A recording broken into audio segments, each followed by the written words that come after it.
Warning, incoming game over. Warning, incoming game over. All right, welcome to Game Over Vancouver. My name is Kaja Antic. I'm here with Mark Sianquita. The Vancouver Canucks lost 3-2 in overtime. Shocker, the Canucks have another overtime loss on the season. They lose 3-2 in overtime after coming back later in the third to tie it. And before we get into any breaking down the game or anything, shift into hyperdrive and get ready to have some fun with your news source, oh my gosh, for all the biggest stories in hockey, bringing a unique style of broadcasting and commentary with a Quebecois flavor. Hyperdrive Hockey combines top-tier hockey analysis, big stories, and a damn fun atmosphere that will drive debate, make you think, and more. Join Max Van Oot, Daphne Melbouf, Kevin Laramie every Monday and Thursday for your fill on the hockey world. Watch on YouTube on the Game Over Network channel or subscribe to the podcast on Apple, Spotify, or Amazon. Head to our website, thegameovernetwork.com, for more. All right, Mark. Yeah, OT lost or this team? Yeah, never heard of it. Mark, if you could describe the Canucks' effort in 3 words tonight, what would you use? Pain, pain, pain. Actually, no, sorry. That's my emotions talking. I think I'm gonna be a realist. I think it's did our best because this is a Canucks team with no Quinn Hughes. I think like as a game overall, I think especially since we were down 2-1 and we were not playing with our most likely Hart Trophy finalist, the fact that we were able to catch up, I could actually say that we got a point versus we lost the game. Because honestly, I like, might be a hot take, but I liked how the team looked today. Yeah, they didn't look awful. It's just that they looked like Detroit was matching their energy, and Detroit just came in and played last night at 7 p.m. PST against Calgary and lost. So obviously they're coming off a loss. They want to win. The Canucks also arrived in Vancouver yesterday because they stayed over in Dallas and coming in and they want to win again after losing 5-3 in Dallas. But yeah, bit of a tough break with Quinn Hughes not in the lineup tonight. He did skate in warm-ups, but after a couple lengthy conversations on the bench with the training staff, he was a late scratch. Elias Mm. Pettersson comes in. It's gonna be so hard to do this for the rest of the stream because there's 3 of them in the lineup tonight. Elias Pettersson factors into the Canucks lineup, and he was in place of Quinn Hughes, but he was not paired with Hronek for most of the night, which I mean is a good thing. He's like 5 in hockey player terms. No disrespect to him, obviously, because he also gets his first NHL point, 4:19 into the first. Pius Suter tips it in. The refs thought it might have been a high stick. Was not a high stick, evidently after they reviewed it. But it was from an Elias Pettersson shot from the blue line, and overall he looked really good tonight as like his 5th NHL game, maybe. Sounds about right. I honestly think he was our best player. Like there were so many times where I would watch and I actually thought he was like Elias Pettersson at times. Just the way that like he was in the right spots at the right moments. I remember like a few episodes ago, I was saying how I'm just gonna say DPD. But a few episodes I was saying that DPD is probably still pretty green for this team, but he fits right in. Mm-hmm. Like even though Hughes was out tonight, now I'm not saying that he's a top 4D and he's the answer to everything, but he played really well. Yeah, and he was actually slated to be at the AHL All-Star this weekend, but dropped out to stay in Vancouver, instead of going to Palm Springs, which, I mean, is a choice considering look outside in Vancouver, it's snowing. It's really snowy here, but you know what? Good for him. He gets his first NHL point, with that assist. Yeah, I think he was really good tonight. It's actually, correction, his third NHL game. So Mm. Okay, congratulations that to sounds good. him. Yeah. Still played more NHL games than I have. Um, yeah, you played. He was the second least. He was second lowest in minutes. Noah Juleson had 11:57, and Thank then you. Pedersen had Elias Pedersen had there's two on defense. There's two on defense. I can't Yeah, do this.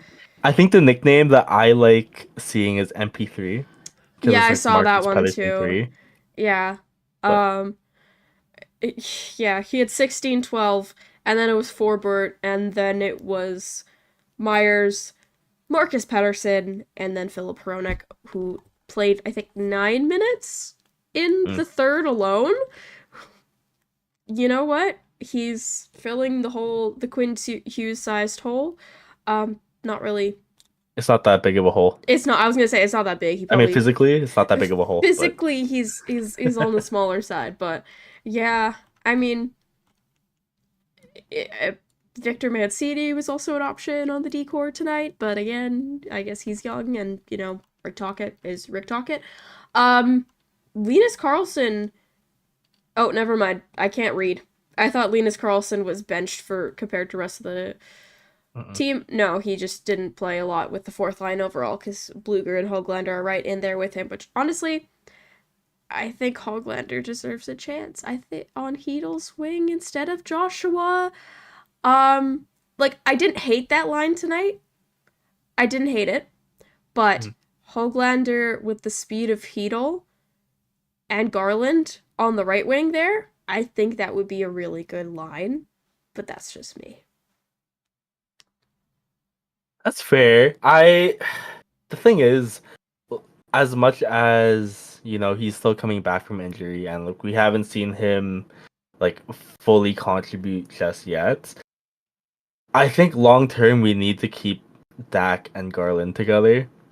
I liked having Hito in the middle just because here for one, I'm glad that he hasn't adjusted to Tocchet's system just yet because he was carrying the puck into the zone. Hopefully he stays that way. Hopefully Toch doesn't teach him how to play hockey because he doesn't need to.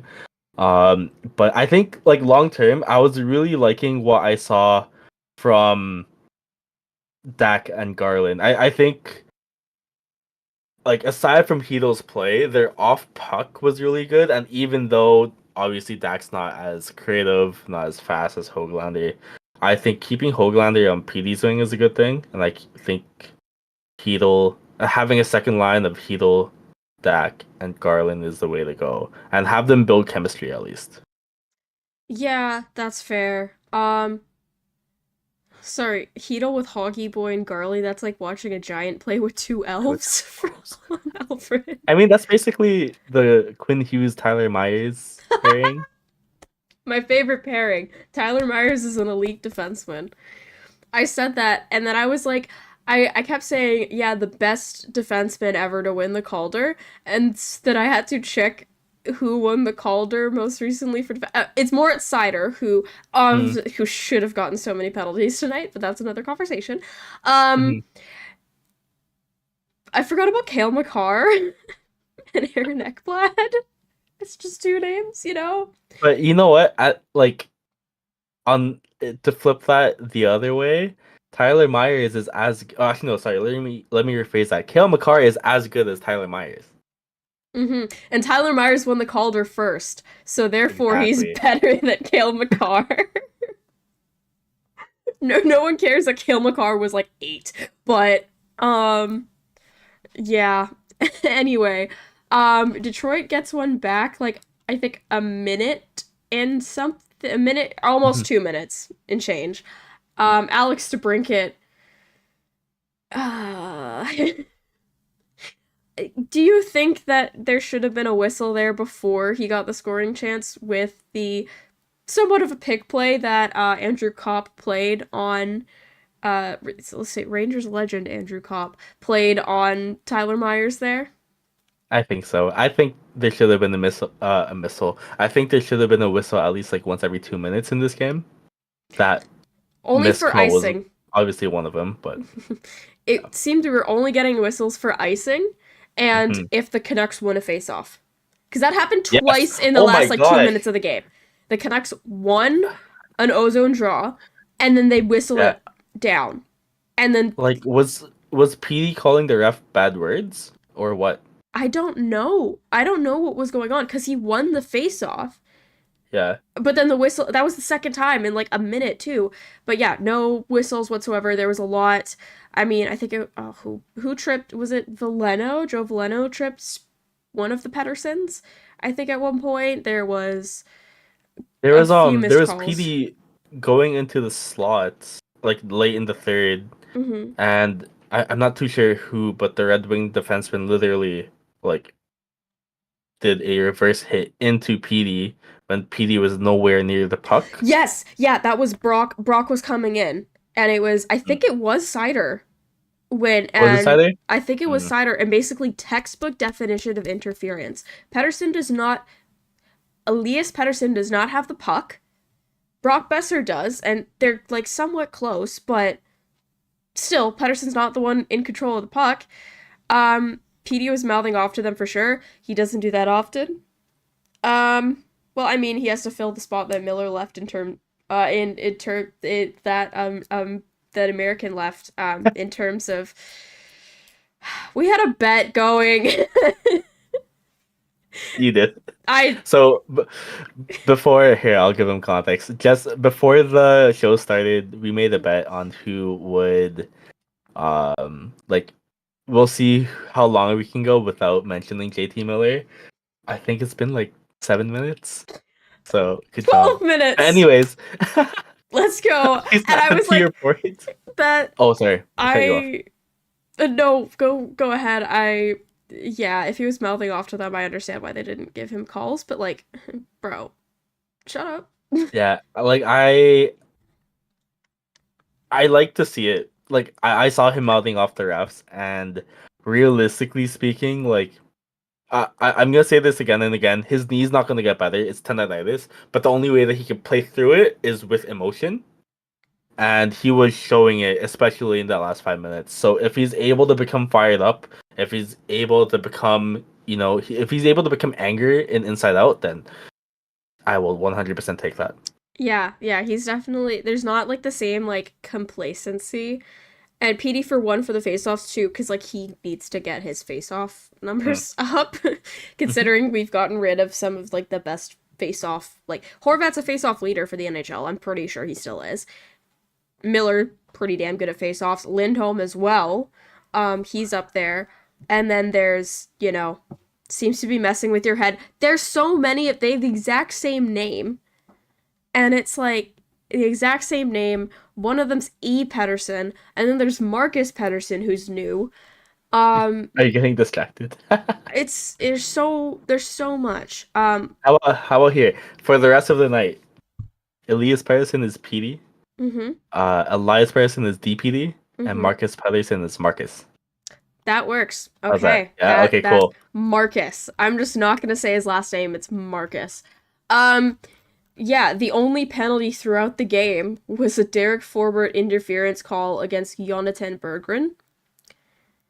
And that was in the first, with a couple minutes left to go in the first period. Yeah, and mind you, to all viewers, it was actually a 2.5 minute penalty, according to John Shorthouse, because of the 25% tariff that hit yesterday. And one thing I will say, I'm glad we got the trade done, like when we did, because at the end of the day, we might have had to give up like another first. But thank you, Canucks front office. You did nothing wrong. Oh my god. It depends on who you ask, but the tariff. Oh my god.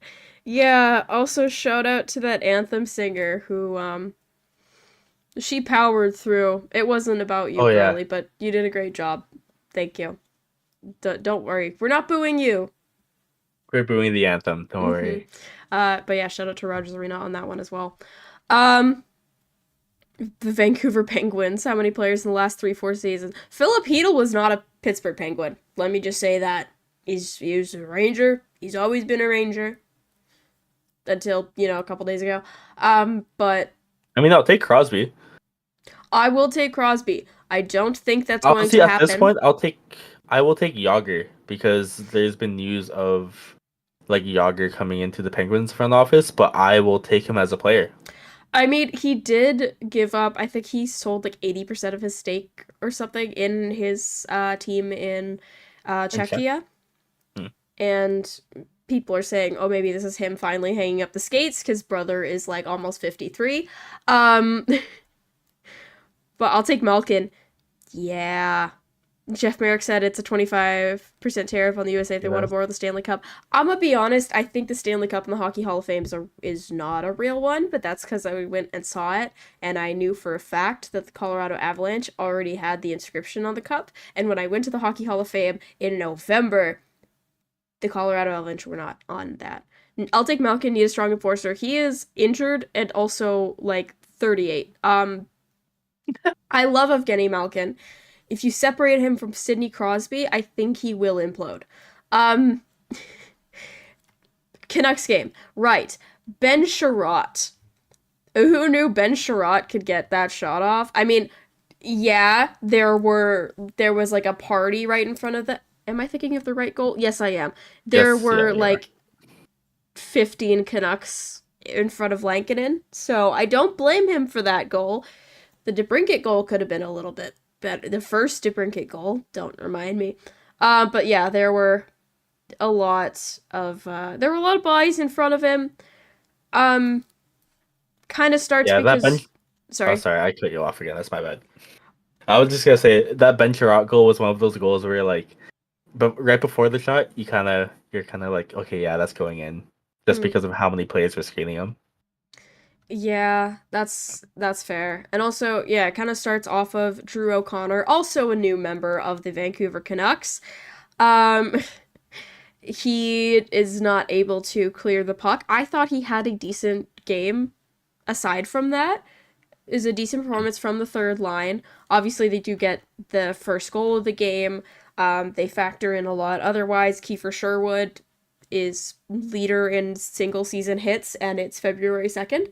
Mhm. For a Canucks like history, overtaking Luke Shen. Twice. Ah! Stop. That hurts my heart. But yeah, he overtakes Luke Shen on that list. So congrats to Kiefer Sherwood on that one. Um, but yeah, the third line of Suter, O'Connor, and Sherwood I thought was really good. Sherwood also first game back from injury. I forgot. Mhm. He was injured. He's back. And yeah, I mean, aside from that goal, I thought that third line had a really good night. Oh yeah, 100%.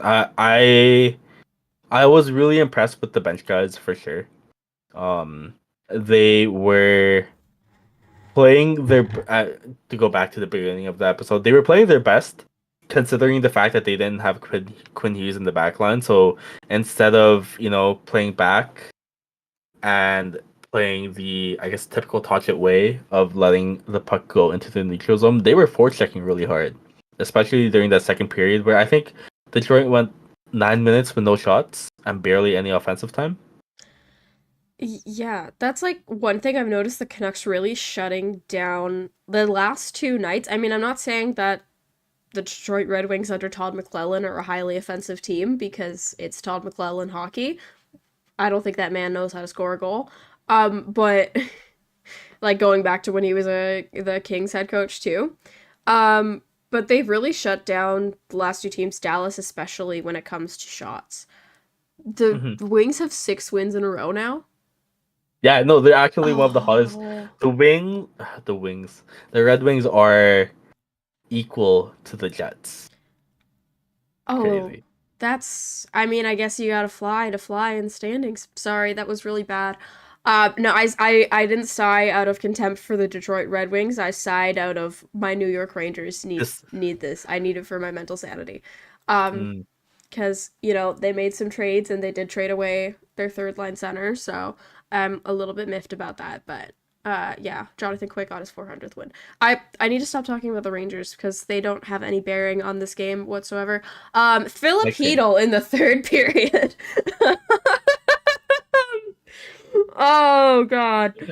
I Um, great goal. Great Great goal. goal. I Talk it is so going to ruin this man. I was so sad. I was like, we're getting this man. We're gonna I've seen his We're creative gonna play. ruin him to Obviously, the he ground. already had to deal with Peter Laviolette, and now he's coming in and he has to go with Rick Tocchet. It's really pretty to watch non-Rick Tocchet hockey. I realized I hadn't watched a player, I think, cut through the D like that since we were under Travis Green, I think. So, Mm, I mean, maybe I'm just like blocking out in my head from a move from the Boudreaux era, but I like am thinking of that JT goal against the Sens that fair. kept Travis Green's job for another couple weeks. In November 2021.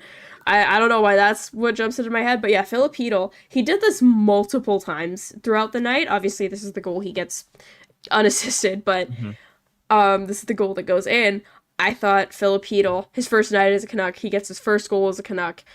He ties the game in the third, and yeah, he was part really of the Canucks driving that energy back into the game.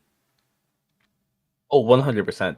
Like the fact that he came into this game with so much composure, like I did not see him hesitate on any play at all. Like he is who Hoglander thinks he is.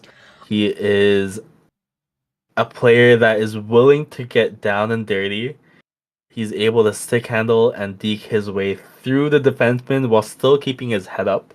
And like if you look at his goal, he keeps his head up, looks at the net, and he waits at least like 3 seconds before actually making a shot, and he drags two Red Wing defensemen with him to the point where they're actually behind him, and such a nice goal. Yeah, You love to see it. you love to see it. I was just sitting there and I'm like, did he do it? Is he gonna do it? And then he goes through it and he actually scores and I'm like, he did it. He did the thing. Mhm. I'm really happy that he's getting, I guess, the second line center minutes. He plays direct. It's what I noticed. Yeah, Yeah, he is very direct. I thought he was the one bringing a lot of the Canucks energy tonight. For the forward group, definitely. Um, actually, if I can add as well, just because Alfred brought up a really good point about him playing direct, he barely passed to the boards. He was passing mm-hmm. towards players' sticks, and I think like this is a spark plug that we need to at least wake up the team and not play sloppy. But at the same time, only time will tell on what kind of player he becomes. Also, he can play. He does defensive moves. And did you see that one post? I think I saw it on Instagram that was like, Philip Hedl made more defensive moves in one period than JT Miller did his whole. I did it again. JT Miller did his whole career as a Vancouver Canuck. And honestly, Ah, I man, think it's you're gonna beautiful. you're gonna make me miss him even more. No, I'm Like sorry. I am just I I'm just being petty. It's okay. it's okay. We will allow one I miss JT Miller show aside from last show, and that's this show. But I one thing that did make me feel better though, just to get the JT Miller talk out of the way, I saw a play where he just stood in like one spot for 5 seconds, watching the puck on when he should have been going back to play defense, and it instantly made me feel better. But Yeah. anyways, Um Canucks team looks like they're finally skating. Yeah, which is really cool. I mean, considering that their best skater was not in the lineup tonight. Um but yeah, the Canucks had some pressure late in the third trying to get the 2 points. And I mean, like the 2 points out of the game instead of making it go to overtime. Eventually, it does go to overtime though. The Canucks had some good pressure, but then they could not get out of their zone for the longest time. and I got really worried. It was around the 2.5 minute mark, I think. Um, Hmm. yeah, I don't know. It was. They were kind of cutting it in close. But they managed one shot throughout OT, with Detroit managed three. And I think at that point you really start to miss Quinn Hughes, Yeah, because like especially in overtime with the extra amount of space that you have on the ice, like players that can skate really well are the players that excel. So you see players like Hronik who start to freak out as soon as they have the puck. Um, on the contrary, just to talk about Hito again, like he looks so natural up there. Like in the overtime. Unfortunately, like I said, we don't have our captain Quinn Hughes in that overtime, but yeah. yeah. I mean, some people may look at this game and be like, it's an OTL, another one on home ice against a team that's not in our conference, and oh, they should have won this game. Well, I mean, Detroit's coming in this game winning five straight. The Canucks are trying to get their lineup back into form after blowing it up Mhm, in a sense, and they don't have their best player. Like, I don't mhm, want to give them credit. Like, I don't want to be overly hyping up this game, because obviously they need to put in a 60-minute effort again, because the second mhm, period they just kind of disappeared. But it's so bad that I have to say it's not as bad as it could have been. It's so bad. I feel so bad saying that. There would have been even more chances in OT, and at least one more goal before OT. Demon played well, but he was badly missed. Thank you, Connor, for that one. Yeah, I very fair. I think I liked. Yeah, like when you said the elite skaters, they kind of go through 3-on-3. Hronik, I miss him in Detroit. Paul, do you want him back? Yeah, that's my bit, by the way.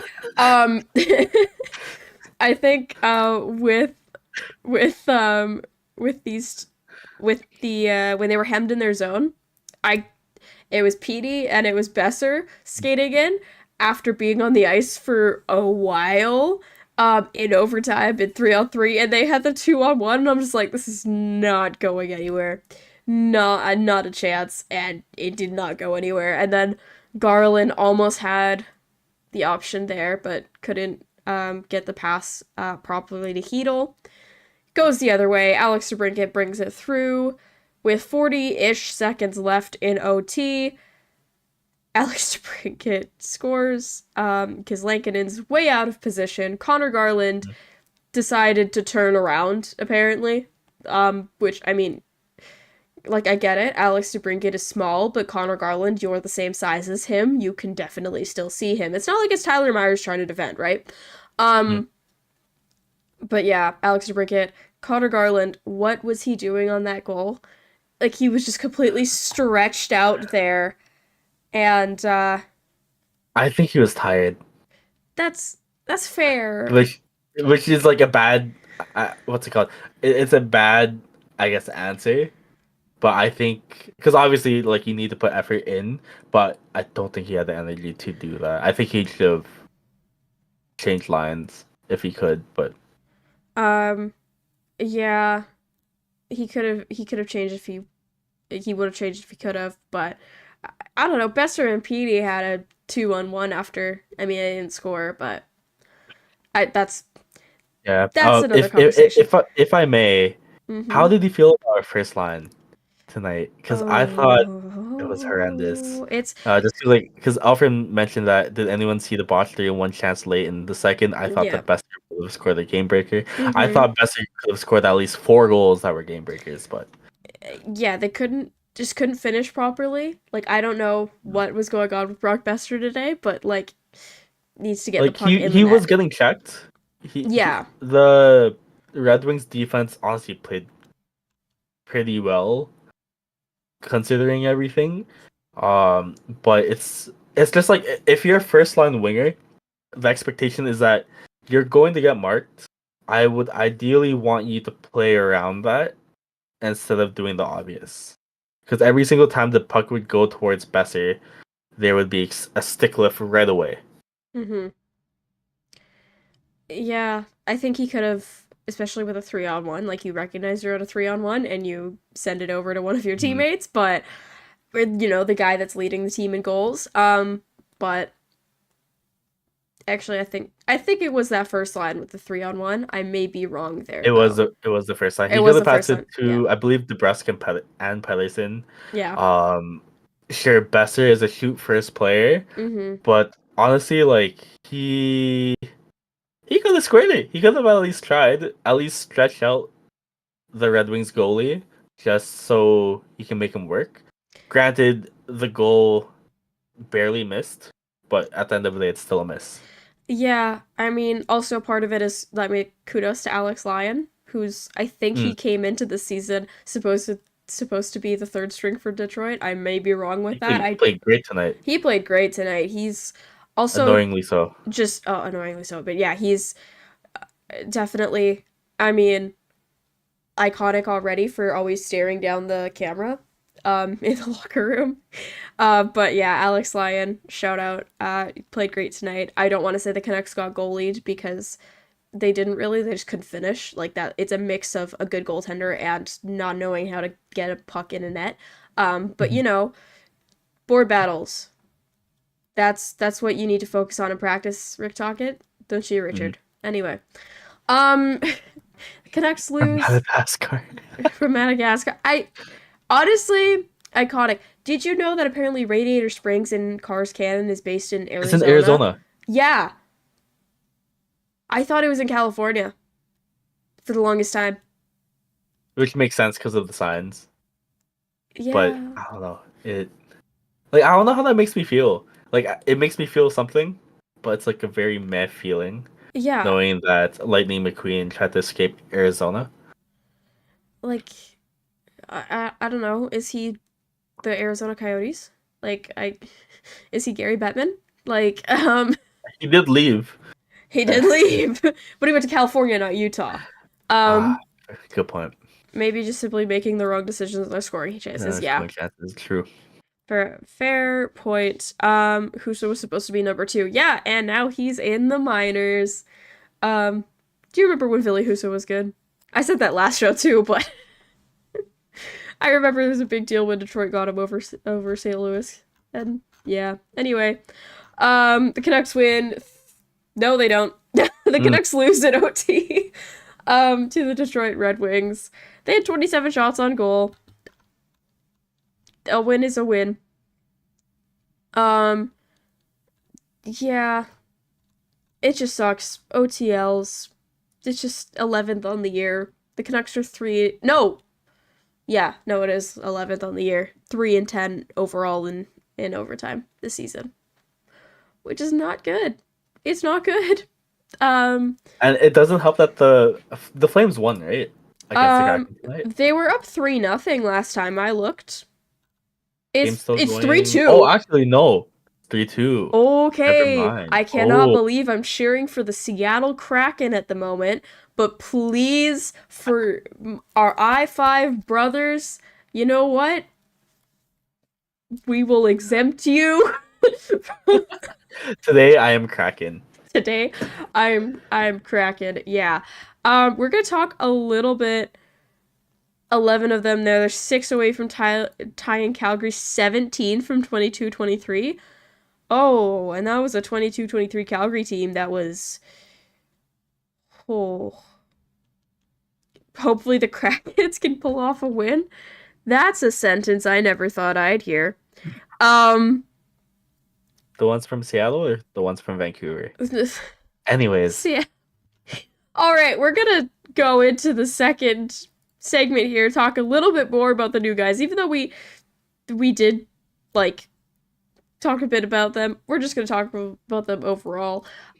Looking for ways to help an upstart media company employing over 30 young journalists and analysts across Canada? If you have a few spare bucks kicking around, you better head to our Patreon page at patreon.com/thegameovernetwork.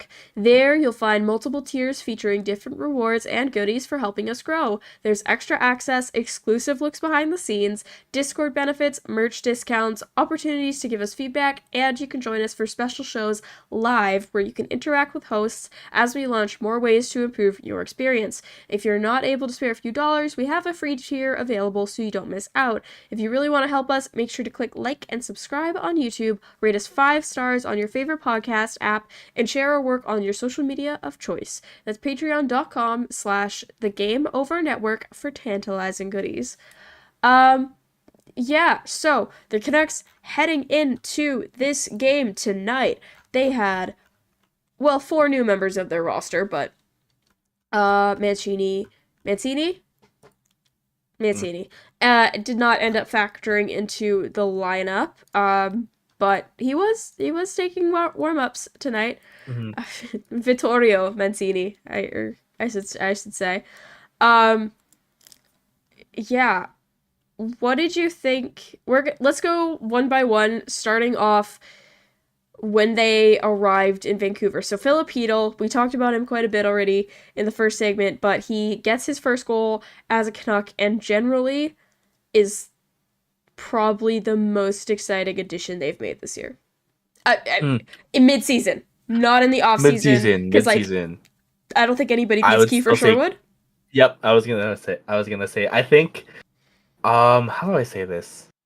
He kind of. I had the same excitement towards Filipino tonight. It was the same excitement that I had watching Daniel Sprong in the preseason. So hopefully we're on the other side of it, where he actually is able to produce. Thankfully he did it in the regular season against a pretty decent goalie, against a team with a 6-game win streak. But just to reiterate what I said earlier, I think he played great. He was very obviously not playing into the Tocchet system because he was carrying the puck in and actually deking defenders instead of passing it towards the board. But yeah, I think he was absolutely great. Like a somewhat side thing, but in watching this in my Filipino household, the first time we heard Filipino, all of us like looked up and we were like, "What?" But then they were talking about the player, and Filipinos weren't actually mentioned, even though we so daringly want to. That's why I watch Maple Leaf games to just see Nick Robertson. Anyways, but yeah, that's my opinion on Filipino. Dallas Stars too, man. I have Jason Robertson in fantasy. He's doing well now. He is. Unfortunately, it was against the Canucks the other night, but that's besides the point. Yeah, no, same thing happened to my dad when I told him, oh yeah, Filipino scored his first goal with the Canucks, and he's just like, huh? I was like, there's a Filipino? Yeah, no, exactly what he said. And I was like, no, never mind. Yeah, I thought he's not playing Rick Talkin' hockey, so again, how long does it take to ruin that? But I thought he was a really good addition. People may think he's not the second line center that we want for the team, considering we did give up a first line center. But I think he had the potential. It just he was playing third line minutes because he was in New York, where they have a lot of centers for some reason. I also wanted to make a point, another comparison to Daniel Sprong that was on the broadcast for amount of players that had like under 14 minutes per game. They had like the statistic where Hedl had more points per game in under that metric than most players in the league, aside from Daniel Sprong. I believe he was second. He was second. No? Yeah, he was second. Yeah. It was Daniel Sprong was first, which is really funny. Yeah, Daniel Sprong was first, and then it was Canucks legend Daniel Sprong, and then it was Filipino. So I think he had overall a good night. I'm excited to see what he does throughout the lineup. Or just for the rest of, I guess, the few weeks or the week until we play, until the Four Nations face-off starts. It's just the Avs. Oh, okay. We play the Avs on Tuesday at home, Mhm. Sharks away on Thursday night, and then Saturday afternoon, we have the Leafs. So, over under 5 points for Filipino. Sorry, I heard Filipino again. Oh my! Over under 5 points. I can't believe I Nick would. Robertson up 5 goals. I believe it. Filipinos are the best race in the world. Um, what's it called? I just want to say under, just because of the fact that it's the Vancouver Canucks. I think overall, like, a solid 3 points. I'd say like a solid 3 assists in terms of just seeing him create. I think a more fair under for 3 games is 3 points, I would say, and in that case, I would say over. Um, but yeah. Yeah, I don't know. I just have faith in him that he'll light it up because Filipino is saving this franchise, everybody. Um didn't know Sprong is Dutch until recently. Netherlands barely has an interest in the sport. Yeah, it was funny they Dave Thomas on the broadcast talking about how Todd McClellan played pro in the Netherlands, and I did not know they had a pro league. Mm. Yeah, I would say they're primarily into the field hockey. I would say they're primarily into the car racing. Anyway. But I remember watching a Daniel Sprung game in the preseason, and I forget who was commentating, but they compared him to Arjen Robin in the fact that he was cutting in, and I was like, I think he's similar to Arjen Robin in the fact that he doesn't play in the majors anymore. But Okay. All right, next point. Who was the next addition to the lineup? I mean, Vittorio Mancini did not factor into the lineup tonight. I hope he does at some point soon because the captions think we're saying Filipino when we say Filipino. that's the thing. I think you're saying Filipina. Oh my god. It's the woke mind virus. It's not even the walk mine. It's just 50% of the stream is Filipino. So magandang buhay. Anyways, if you wanna new player, let's talk about Drew O'Connor.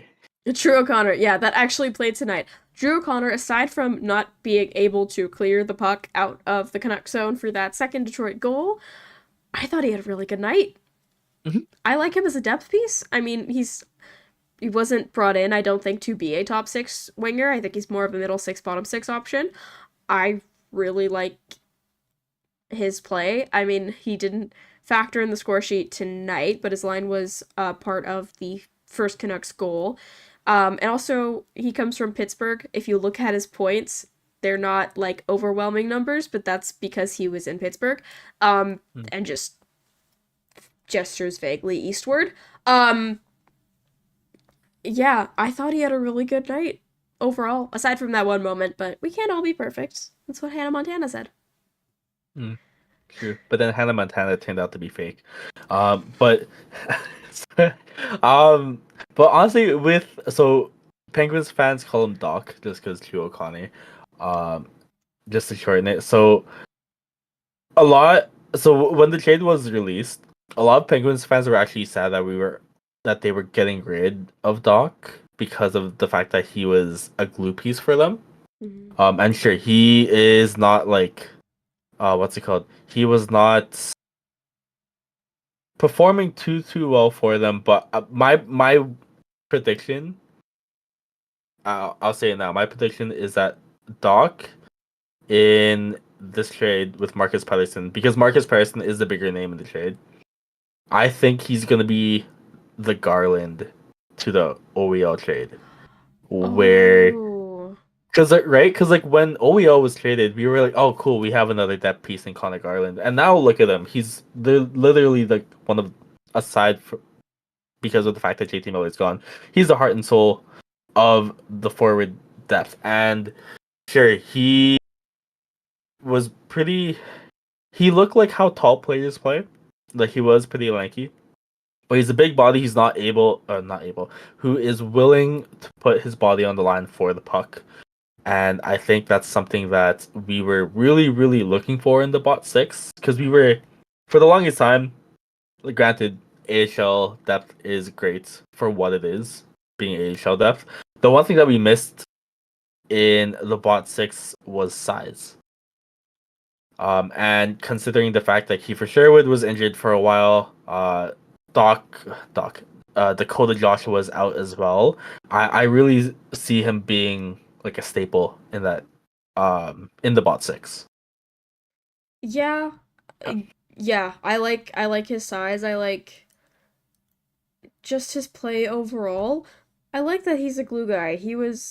Signed as a he was undrafted, signed out of college, and yeah, honestly, thank you Pittsburgh Penguins for this gift. We'll treat him well. Um, he had 33 points last year in 79 games, including 16 goals.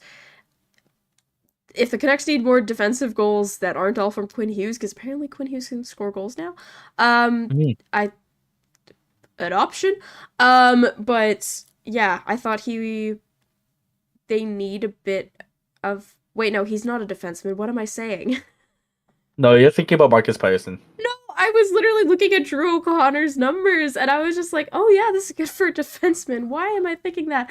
I think it's a bold prediction for comparing Marcus Pettersson to OEL because I also don't think there's the pressure of a 7 point whatever the heck contract for multiple years Mm-hmm. is weighing over because Marcus Pettersson's a UFA after this year. And it is Right. priority to re-sign him. Yeah, I think it's a bold prediction, but I do like it. I like the angle that you took though with he's gonna be like the Connor Garland of that trade. So we shall see. I think he's a UFA at the end of this year too. Yeah. O'Connor's also a UFA. Um Mm. who is the GM when he signed? Weird. Because that's his agent. Anyway, online they're traumatized by seeing the 18. Oh, Drew O'Connor's wearing number 18. It's because a certain 6th overall pick in 2014 used to wear number 18 for a number of years for the Vancouver Canucks, and he should be in a prison league right now. So that's probably why. I mean, it also could be because Sam Lafferty wore that number, I'm pretty sure, and it was Sam Lafferty. Mm. I may be wrong. I think he wore it, right? It was Jason Dickinson. Maybe that's also why they're freaking out. Jack Studnicka for like 10 games. Um, yeah, I don't know. I like his play. I think he's a good depth option for the Canucks. And yeah, he brings the size that, aside from Kiefer Sherwood and a 50% healthy Dakota Joshua, they were looking for that size as well. Lafferty did wear number 18. Thank you. Who was I thinking of? Number 20 was Heinen. He is not. He was a Canuck this year, but he's not anymore. The last player to bring in. You don't think Lafferty was the reason? Did you watch him play? Marcus Pettersson. Or Marcus, as we've decided to term him. His former nickname was Petey. He goes by Dragon, actually. Dragon. That's not happening. That's not. I know. That's not. Like No. I like I that's his nickname, according to what's it called, an interview that he did. But like, I really hope that doesn't I catch on, I really. because the amount of times, like the fact that it's essentially a bait for John Shorehouse to say a "these nuts" joke on air. I hope it does not You know what? come to fruition. I am Team Dragon. Um, just for that, just because you brought that up. No, I saw a tweet after that was just like, I don't know if it was a tweet, but it was somebody said that, oh yeah, his nickname was Dragon. Said, don't no one let Alex Burrows in the building, because he's the Dragon Slayer. What was I gonna say? Oh yeah, the Dragon was my high school mascot. Mm. I don't think I went to school with him, so um, I think he's a good option for our top four. The Canucks needed a, a member to bolster their defense. Um, but overall, is he the answer for the Vancouver Canucks defensive core? I'm not so sure yet, but who knows? I think he's definitely probably got the leg up on Susie in terms of skill wise. Um, but that's just my opinion. Mm. Especially like this year, Carson Susie.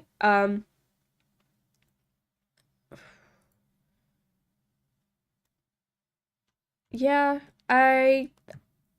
I liked his game overall tonight. He is a -1, but I don't think that like should be taken as seriously. He had the second most minutes, behind Mm. Philip Hronek, with Quinn Hughes out, one shot, two blocks, a hit, giveaway, yada yada yada. I think he did have a pretty good game for his first game as a Canuck.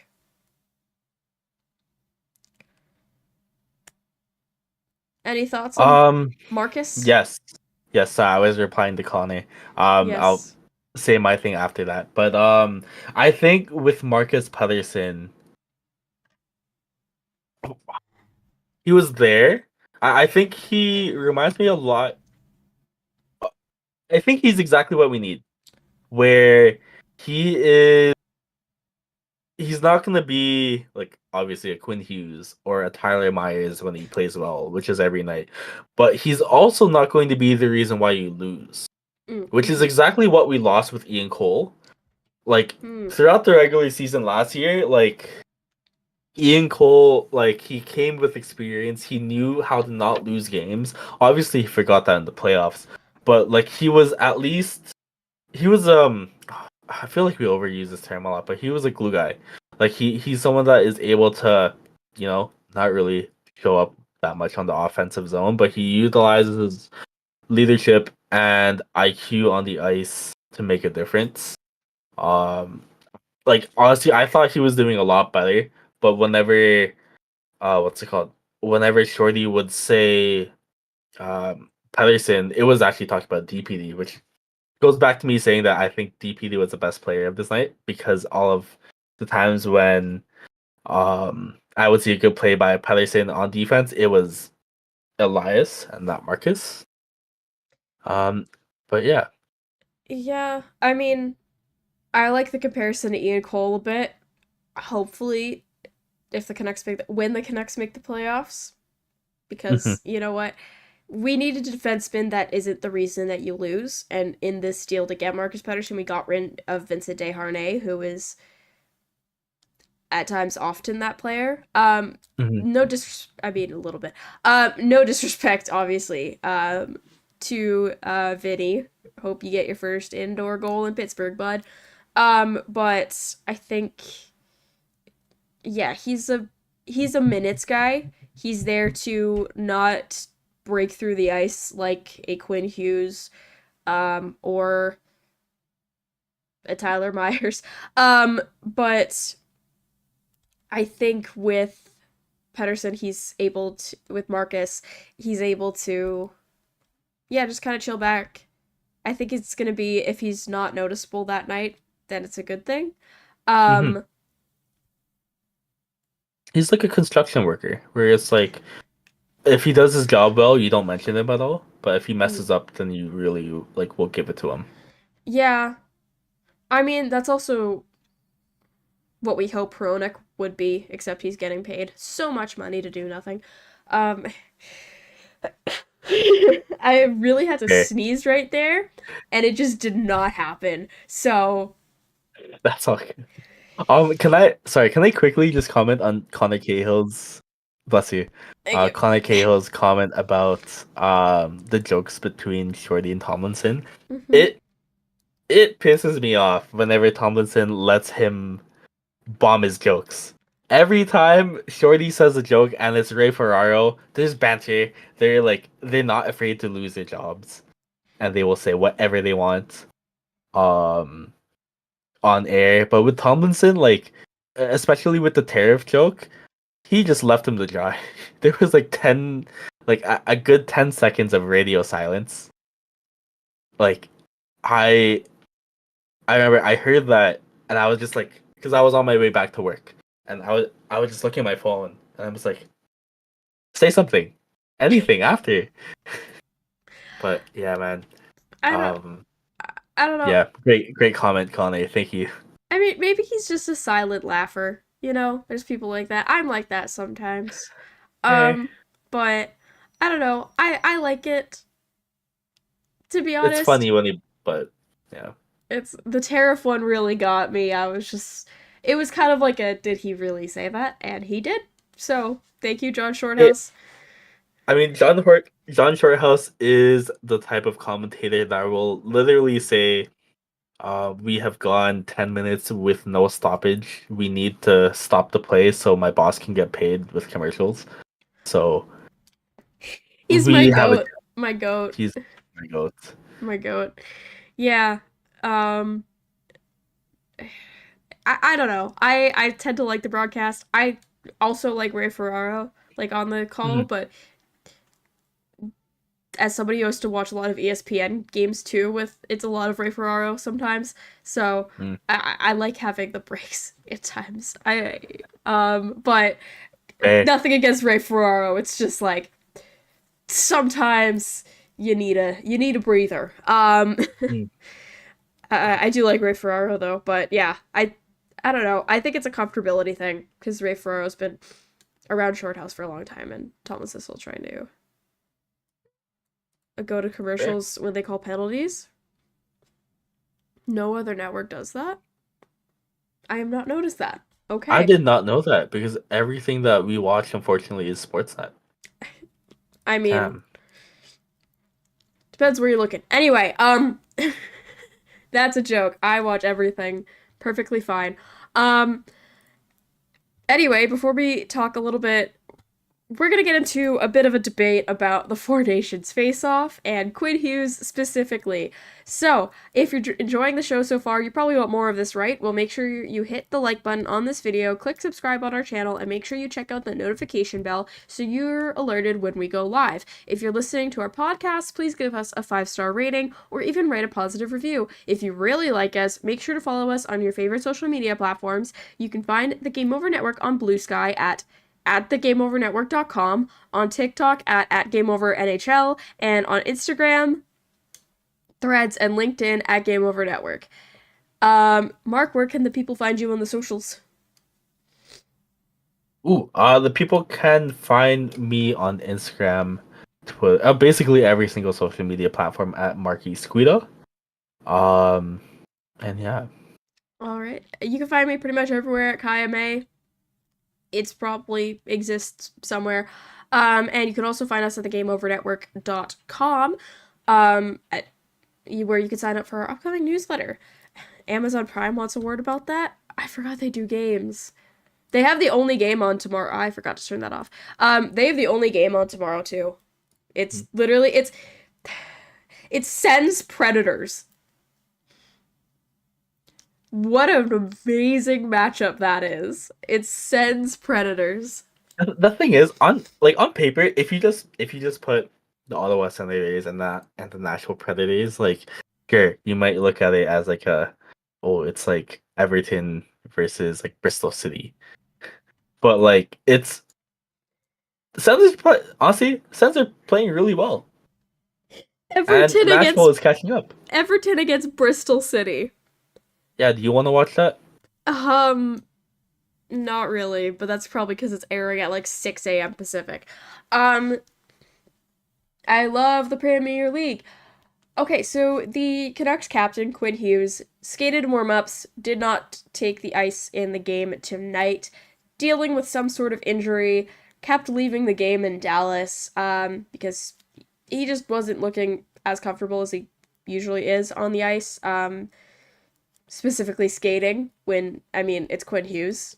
He could probably Mm. skate the entire Rideau Canal in his sleep. I actually don't know how long the canal is, so please don't quote me on that. Quinn Hughes is also slated to compete at the Four Nations Face-Off. It'll be, I think, his first time since the World Juniors in 2019, which were actually also in Vancouver.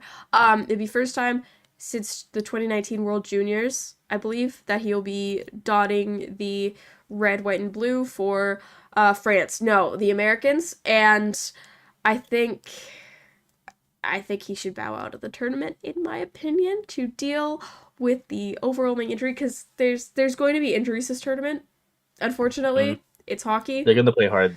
They're gonna play hard. It's the first time that you've had international best on best in so many years. Thank you, NHL, for that one. And there's no. Did the Kraken lose?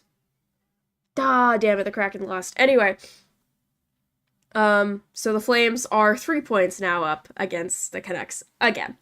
Could have been 4, but It could have been we lost in 4. overtime. Oh no, it could have been 2, but we lost in overtime. So mindset. Yeah, it's gonna be a hard tournament. Because there's going to be some animosity. Not only because it's best on best hockey, but also generally gestures towards the broader outside world out of hockey with the current situation between Canada and the US. And I'm not saying that, like, Connor McDavid's gonna go and cross-check Quinn Hughes in the head, even though he did that to one of his teammates. I'm not gonna say that's gonna happen, but it's gonna be a rough tournament, and Alex I can never say his last name. Alex Pietrangelo has already bowed out to deal with something injury related in Vegas, but he's still playing. Like, he was still playing tonight in New York. But not in Vegas. Sure. There's a difference. Okay, but not in Vegas. Okay, he stayed with his team in order to prioritize his team's move. And honestly, you see players bow out of the All-Star game. DPD did it this weekend. He was supposed to be in Palm Springs and he stayed in Vancouver. And yeah, I think with just the way the Canucks are going right now, I don't know if they can risk it. And I know Rick Tocchet did say he talked to Quinn about this, but Rick is also one of the coaches for Team Canada, so it's not like he can get a word in edgewise that's like, hey, you shouldn't play this tournament. It's totally not, like, no ulterior motives or anything, which, like, is a joke, but also is it? I don't think Quinn Hughes should play the Four Nations face-off. Obviously, I can't make the call for him. He's a grown-ass man. And it's a tournament I have no affiliation with. But if you look at it from you're the captain of this team and you're injured, you're the best player, I think it should be like a thing where, yeah, maybe take a step back. I don't know. That's just my opinion, though. And That's a great point. Yeah. Realistically speaking, at the end of the day, it's an exhibition match. Like, it's sure, like, at the end of the day, players finally get to wear their country's jersey on their back and they get to represent it. But it is also technically the All-Star break. And they're not playing for the Olympics. It's not the World Juniors where they get medals. They might get recognition, which would be cool. They might get to play with and against McDavid, which is also pretty neat. Yeah. But But Quinn I don't Hughes know. can play It's against McDavid every other week because they're in the same division. And exactly. like it's not going to be his only time also to play. It's a different situation if we're talking about like Sidney Crosby, who's old. Um, Mhm. no offense, Sidney Crosby. Love that guy. What's an all-star break? Yeah, like let him take a week off. Take the 2 weeks, or I think it's like 10 days or whatever. Let him take the break, rehab whatever's going on, because like it's a risk thing and you're risking it basically. It's like risking playing your star players throughout the preseason for nothing. It counts towards Mhm. nothing. It's not even a IIHF tournament. It's literally NHL organized. And Mhm. honestly, it counts for nothing at the end of the day. You like you said, no medals, recognition maybe, but again, not IIHF restricted. Like honestly, they should just take out the states from the Four Nations tournament in general and just switch in Czech Republic because there's no tariffs, and plus I can finally hear uh the word Filipino in the Four Nations hockey tournament. But sorry, I had to say it. Anyways, um, No, I was gonna say switch in Russia because that'll go over well politically. Um, yeah, it's a period of time Nikita Kucherov doesn't like. I like don't like Nikita Kucherov, so that's fine with me. Um, okay, without getting political at all I will say is I think based off of recent events, I can cheer for Canada. I'm gonna be honest. Even though, based off of recent events, Canada, cool. I still don't like our goaltending, so I'm going with Team Sweden. Me too. You Me know too. what? Thank you. Like, Sweden Finland, I want a Sweden Finland final. Mhm. It's unrealistic, but like, I'm gunning for that because I love the Finnish goaltenders and I love Sweden overall. So, um, I'll take yeah. it. If Four Nations is almost best on best if you keep the NHL element. It's best on best. You know what best on best is? The Stanley Cup Finals. International best on best, World Championships, World Juniors, Olympics. We don't need this BS, honestly. It's made up and it's just so that the NHL, if and I could see them doing this. I could see them doing this because it's the NHL. If they don't allow the players to go to the Olympics next year, they're going to be like, "Oh, well, we let you play internationally last year." Like, don't you remember that? I could see Like that happening. internationally, where the United States of America, Yeah, like it's. I mean, where's the Winter Olympics next year? Italy. It's in Italy. Italy. But like, I have a feeling that that's what they would try to do if they keep them out of the Olympics, which I think would be a big issue for the PA, just saying. Mm. Um, Especially going into the last year of their current CBA. Um, but only time will tell. I think bottom line, Quinn Hughes, if he's injured for another game after this, like if he doesn't play against the Avs, I think then we should have the I think conversation. he needs to take a break. I think it's Mm-hmm. the most responsible thing. Yeah. Like here, just to like talk seriously about it. Like at you're a captain of a team that was expected to make the Stanley Cup. I think it, especially if you're on the verge of like reigniting is not the word, but like if you're already injured and you play in a tournament that doesn't necessarily make you any closer to winning a Stanley Cup, I think you just take the break. Honestly, I think like in an ideal situation, I would want PD to take a break as well, just so Mm-hmm. he can rest his knee. Mm. But it is what it is, and also like I can't speak for the players because obviously there are a lot of players who are genuinely excited to play in the Four Nations tournament just so they could wear that jersey. But I'm selfish. I'm a Canucks fan. I only want what's good for the Canucks. Yeah. Ever. Yeah. Anyways. That's fair. Like, yeah, Hughes should take a break. I mean, Italy, it's in northern Italy where they do have a bit of it does snow there, except only it is in northern Italy. Yeah. I think it's in Yeah, it's in Milan, a like Milan. I think it's around that. I think it's mainly Milan and Torino. Yeah, so that they've hosted, I think Plus the Torino. mountains. Yeah, Torino has hosted before, I believe. It is snowy up there. Italy has a Yeah. very vast range of environmental Oh conditions. yeah. It snows up there because like they're kind of like bordering the Alps, guys. Let's remember that. Yeah. Just to comment on Connor's comment, like in terms of Rome, it's equal to like LA, but then Milan, it's pretty equal to like Vancouver, latitude Yeah, wise. I feel like people forget how long Italy is. Like it does snow there. I forgot that it gets to freezing in the UK, so that's my deal. Right. Yeah, Yeah. because like my friend in the UK, he's complaining about it being icy and stuff like that. I'm like, it happens over there? Mm. Like I thought that was our thing. Anyway, heading into the Q&A a little bit.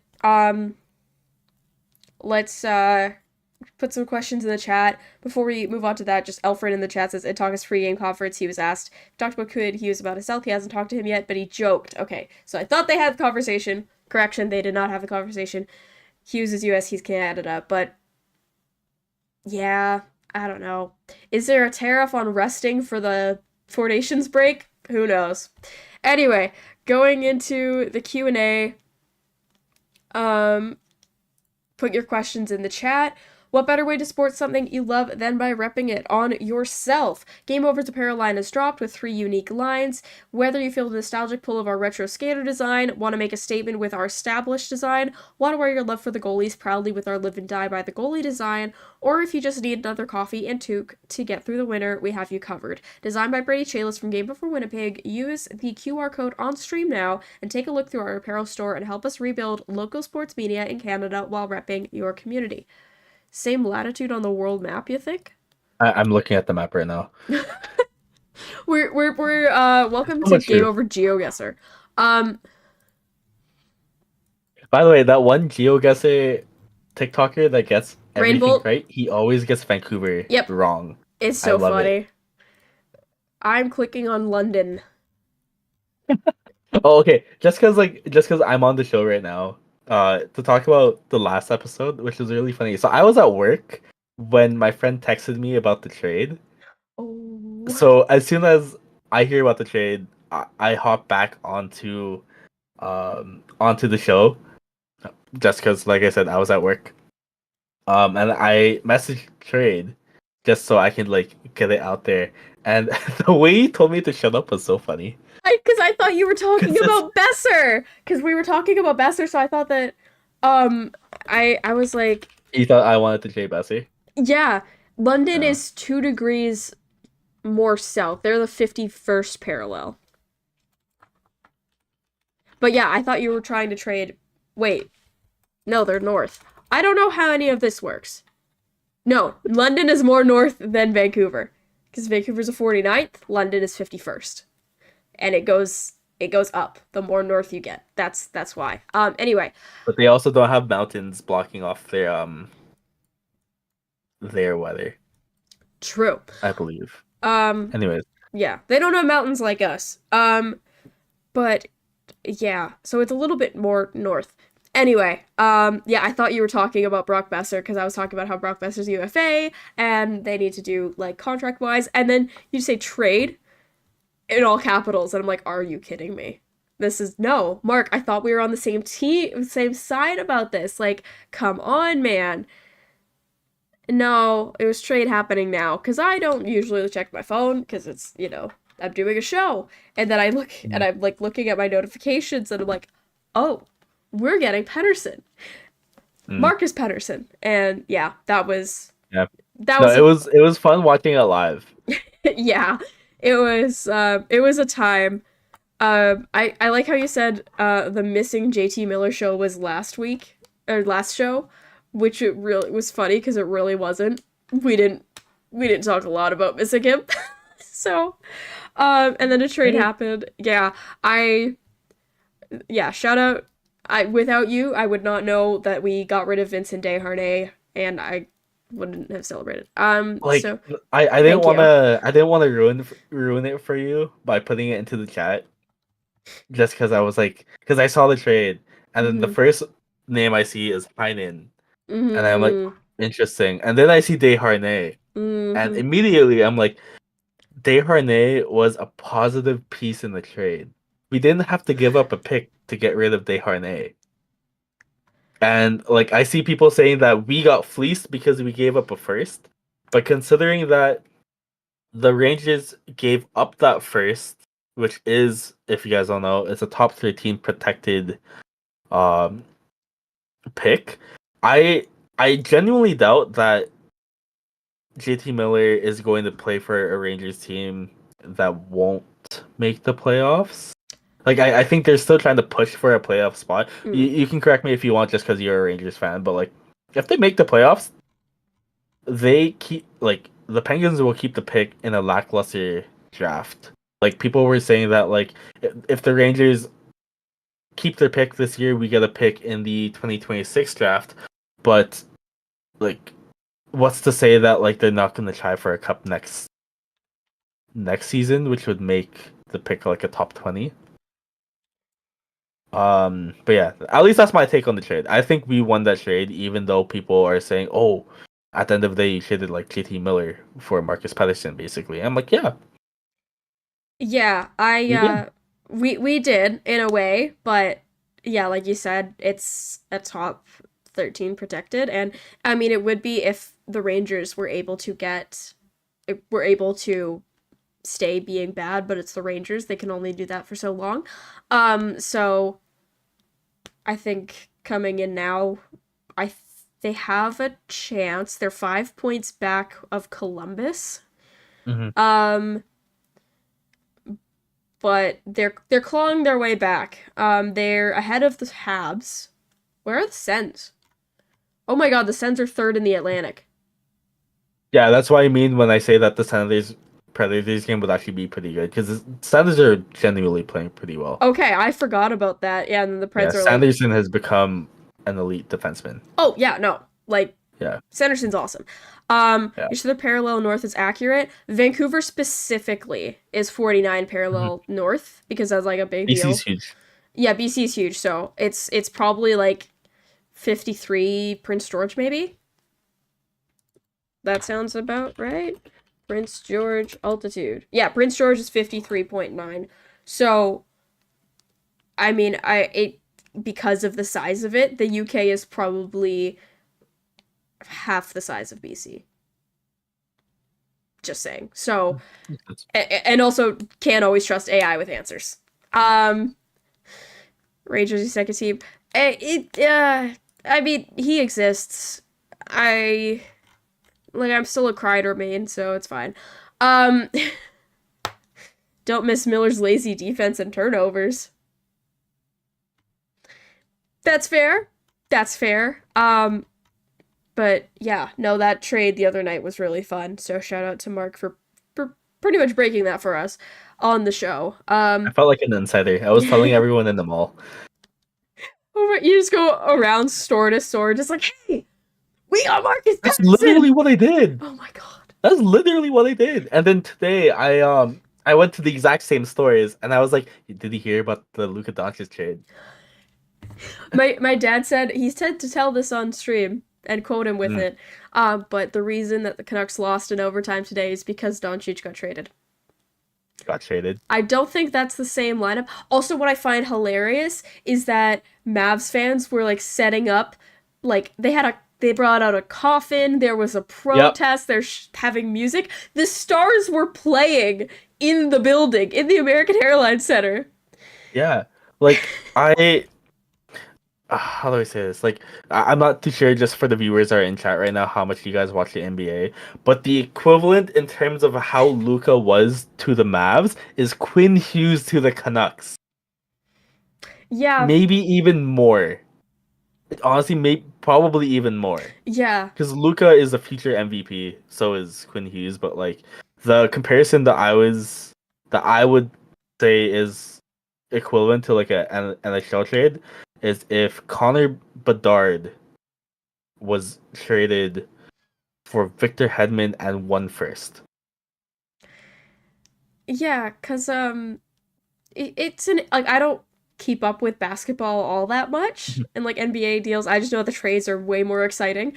Um And I saw one tweet that was just like, well, the NHL needs more trades like the NBA does. Well, first of all, they need 2-star players, or 2 famous players at that. So, yeah, it's a choice. I think I like the Bedard and for Hedman pick.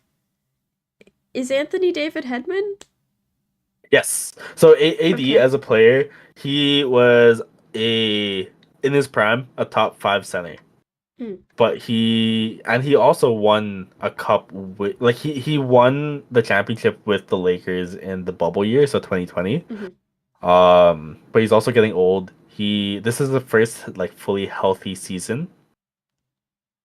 But like in the I guess the environment of the NBA, you have a player like let's say Rudy Gobert, who in the NHL is like a full defensive player and like no offense at all. Would Tyler you say? Meyer? No. No, but forward.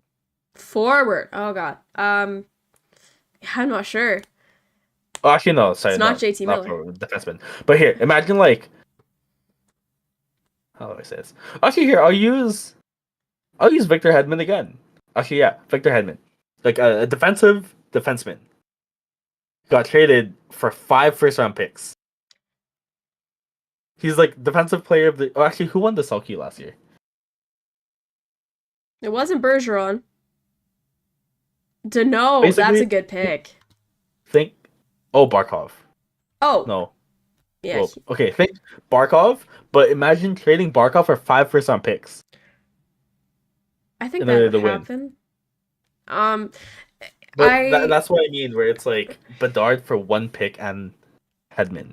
yeah, Hedman's like mid to late third. I wouldn't say that Hedman's like he's still very good. Like, True, and um, that's the thing. Like same thing with AD. AD is still okay, very good, okay, but it's the fact that like mid to late 30s in the NHL is the equivalent to the early 30s in the NBA. and then there's LeBron. Yeah, Did you see the LeBron is an anomaly. he's like Ovechkin or no, he's Yager. Did you see the tweet about there was like rumors of like a rift between LeBron and AD, so LeBron wanted him gone, and then LeBron tweeted something about like you guys don't know anything. Imagine if that happened in Vancouver the last like 6 I almost said months, years. Honestly, imagine that would have been class, but yeah. Uh yeah. Yeah, Barkov scores, Rudy Gobert doesn't, so a bad comparison. I, yeah. Honestly, I don't see Barkov as a Selkie, but that's just me. I think it should be Elias Pettersson, but some people don't think so. I think the Selkie should be renamed What, the Custer Award? to the Patrice Bergeron Award. Because Fair. how many times did that man win that? Trade Juleson for Carey Price? Who says no? Who says Oh wait, no, Carey no? Price is I mean, you know what? Even though Carey Price is retired, I would still trade Jolson for Wait, Carey no, but Price. his contract is still active, is it not? I'd still trade it for the contract. Someone It made a expires at damning the end of next year. Someone made a damning assessment about Juleson the other day. Yeah, he's if I may, Jolson as a player, I like him on the PK, but nothing mhm. else. I just Yeah. need to put that out there. I think you know what? And now we don't even have that many penalties to kill because we traded Desharnais. Oh, good point. So, damn. Yeah, who has his contract right now? I think do the Habs still have his contract? I think the Habs still have his contract. I'll repeat for Mark's screen. Yes, please. Thank you. Repeat it. So yeah, Noah Juleson, he's a choice. Oh, Carson Soucy was a healthy scratch. I thought he was Oh, banged up. That's a choice. I'll take it. I'll take it. He hasn't been that great. When he is on the ice, oh yeah, right. When Juleson is on the ice, they're 3-15-8.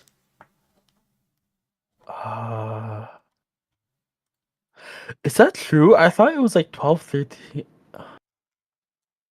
Just because I did see that, and like as much as I would love to hop on the Noah Juleson hate train, I think a lot of those games were because Hronek was gone.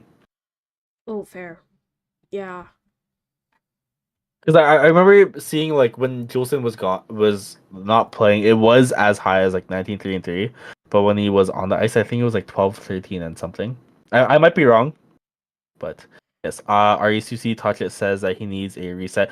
I respect it, honestly. Yeah, Like it's at a least good move. mentally, I think just to speak, I guess like humanly right now, I think the amount of, especially since the whole JT Miller PD saga is now done, technically, now all of the hate has to go towards somewhere else because it's Connect Media.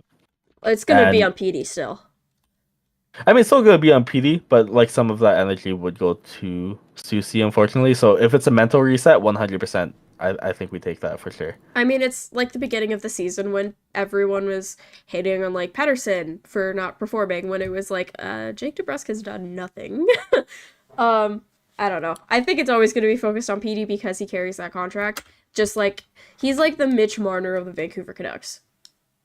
Like everyone always hates Mitch Marner for the Leafs. It's always his fault. No matter what happens, it's always his fault. So I'm not saying that he's like absolved from anything, either of them, but yeah. When does the US not play? Oh, okay, Monday, February 17th, 5 p.m. I'm assuming Pacific is going to be a very good show. You know why? Sweden versus USA. I'm done. I would love the first face off to be JT Miller versus PD. Oh, I don't think it And happens, but I mean, I feel like if there was any place for it to do it, it would be there let just me for the storyline. USA Hockey Four Nations roster. Da-da-da-da. Fight, fight, fight, fight. Okay, they're forwards. Is this when it's... Oh no, this isn't alphabetical. Or no, it is. Okay, I can read. Yeah. Anyway, I think it would be really interesting. Hopefully, we have to look for another American D-man soon. Anyway, I think made that stupid play against Montreal. Fair enough. I mean, Travis Dermott also made a stupid play against Montreal in 21, but that's he's not he's an Oiler. I don't know. Anyway, That would be fun, but the Swedish coach wouldn't dare to do that. oh, Fair, I know. You have to protect PD. I respect it, but it would be funny. it would be for the memes. For the memes, For the team. it'd be really funny if they go for the face-off and they just shook hands. Anyway, But, sorry. yeah. Oh no, I was just gonna end off by saying if they do everything for the memes, please put Czechia. Please play Filipino, so they can say Filipino in the Four Nations tournament. Anyways. Yeah, I think make it Australia's team just Nathan Walker. All right, everybody, have a good night. The Canucks lost 3-2 in overtime to the Detroit Red Wings. They play again on Tuesday at home against the Colorado Avalanche. I've been Kaja Antic, here with Mark Sianquita. We are excited for the Filipino era of the Vancouver Canucks. Filipino is going to save this franchise. Filipino, my pride and joy. All right, everybody. Hope you have a great night. Stay safe with the snow, and we'll see you on Tuesday. Good night. Bye, guys.